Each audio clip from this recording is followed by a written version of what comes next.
It's late afternoon in Rivière Bleue National Park, and we're headed to find an elusive, endangered, and internationally prized commodity, the humble gecko. Ils sont vraiment endémiques à la Calédonie, mais en plus micro-endémiques à certaines régions, certaines vallées du monde.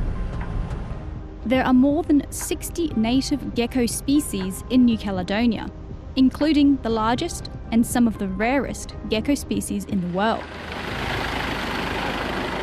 Joel's a ranger here.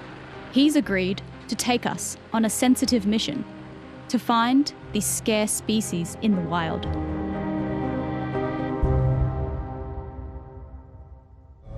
Les feux, c'est un gros problème en Calédonie, donc en fait, plus les années passent, plus l'habitat des geckos diminue. Et si on vient en plus en prélever dans la nature, ça va encore diminuer la population et ils risquent de disparaître. But there's another threat too. These geckos are the target of poachers. They fetch thousands online and are prized on the collector market. And for rangers like Joel, that's become such a problem, he doesn't want us to film how he finds them in the wild. Puis après, tu sais, c'est tellement... After a long search, at midnight, we strike gold. Yasmine, viens voir, vite. Je viens d'attraper un gecko. Oh, wow!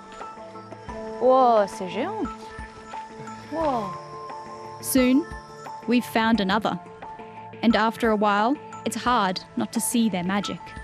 Unfortunately, it's these rare, unique features that make New Caledonian geckos a target for the online pet trade. What's up, everybody? Today I have a very exciting video. I am back with another unboxing video. Today I'm rating my gargoyle geckos. David Utrera is a gecko influencer with more than 100,000 subscribers on his YouTube channel. There has been a big boom in interest, especially after COVID. Those COVID years where we saw a big increase in sales for these animals. And I think it's partly because of social media and how easy and how docile they can be. 50% off crescent geckos, gargoyle geckos, and everything else on the website. He acquires geckos from breeders in the US and sells them. He says he's conscious to ensure they're ethically sourced. While some dismiss the trade as cruel, Mr. Utrera disagrees. In the last couple years, I've seen a big movement towards more of like that conservation and preservation of the species, and where they used to ask, what's the minimum cage requirements for this animal? Now they're asking me about how to make a bioactive enclosure where it's like a whole mini ecosystem. That was the whole reason why a lot of us are interested in these animals in the first place, is to see them interact in their native environment, and we get closer to that through keeping them in a more naturalistic way. He also argues there are so many geckos in captivity, he doesn't think the pet trade contributes much to poaching. The cost of producing them here in the United States, for example, is so low, and it's so easy to produce them. But that doesn't mean authorities aren't worried. Dr. Aaron Bauer has worked identifying geckos in New Caledonia for over 20 years.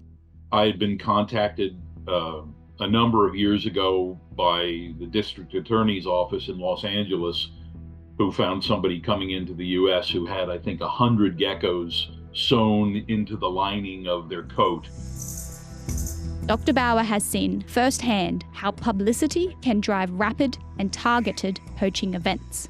I know for a fact that one of the species that I described a number of years ago, based on 4 specimens that occur in an incredibly tiny area of just a few hectares, they are now common in the pet trade. It is disturbing that an animal that we evaluated as being critically endangered, within a few years of discovering this, it was showing up in the pet trade. It gets out through word of mouth.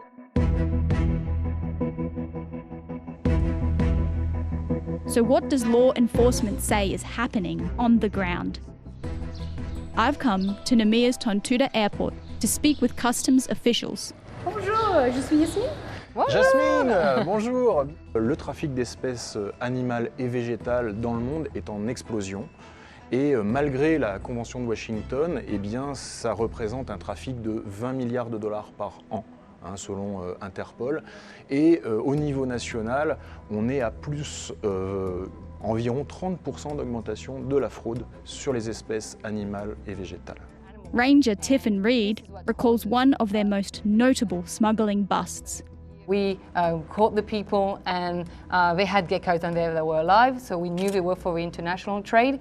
And they went to the justice, and of course they got a high fine, and they were banned from coming back in the country as well. So if you get caught, then chances are you'll be fined, you'll go to prison, and you won't come back in the country. When they're out of the country, it makes it really hard for us to do anything.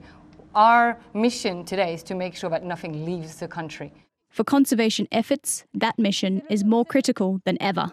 In 2024, the International Union for the Conservation of Nature listed 75% of New Caledonia's assessed endemic geckos as threatened. While the report named poaching as partly to blame, Mr. Utrera says far from hurting, gecko enthusiasts could be helping the wild populations. The lesser rough-snouted gecko, it's actually a live-bearing gecko that's native to New Caledonia. It's a very rare species in captivity and very rare in the wild as well. But in captivity, there's very few people that work with them. And I wanted to, God forbid, we find out that in the wild they're actually extinct now. I wanted to make sure that for future generations, we could show them, oh, look, this animal comes from New Caledonia. But at Noumea Zoological Park, staff say the conservation and protection of New Caledonia's geckos is their responsibility.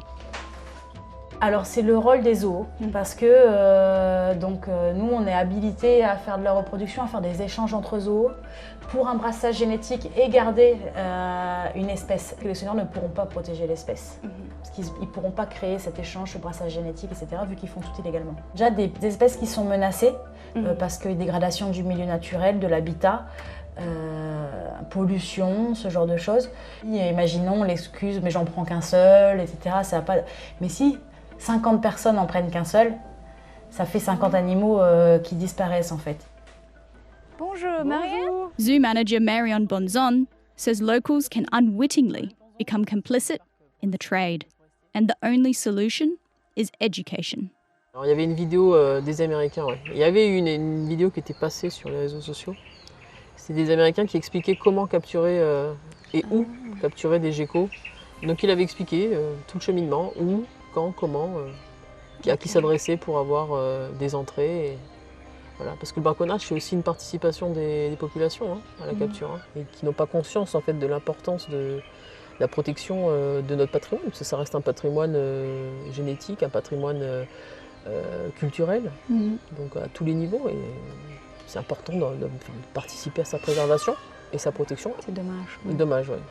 Mais bon, on y travaille, c'est ça qui est bien, mais ça prend du temps. Je trouve qu'il faut quelques générations avant d'avoir une prise de conscience. Mais on y arrive quand même, tout doucement.